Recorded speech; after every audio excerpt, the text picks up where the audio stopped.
Chick has been talking to Chris Robinson, and there have been further developments in the story of where Hearts will be playing their home games next season. Chris, the last I spoke with George Folks, he was describing the possibility of Hearts staying another year at Tynecastle. Is there an update on that situation? Well, we're getting closer to taking a decision, and it's looking increasingly likely that we'll stay for another season.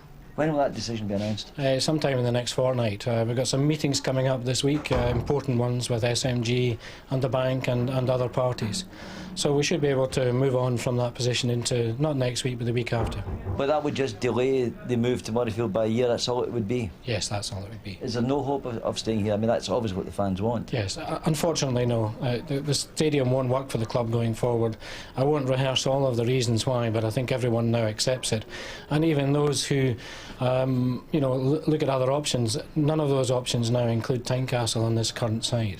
So, can you tell us, if you were to go to Murrayfield in a temporary situation, is there a future for another stadium, a third stadium as it were? Well, yes, what George Folks is doing is he's putting together a group that will be announced within the next few weeks, and the purpose of that working group will be to find what we call Plan B, which is a new venue beyond Murrayfield.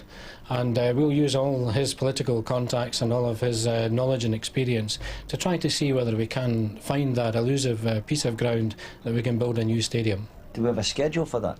Yes, we'd like to report on that probably by the end of this calendar year on where the preferred site is. Beyond that, it could take anything up to 2, 3 or even 4 years to achieve planning, financing and construction of a new stadium.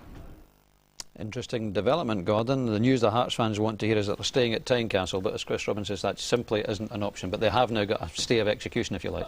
That's all it is, really, and I think a lot of them were upset about the fact that it might be going to Murrayfield next year, but we're understanding now it's not going to happen. They will be there for another year.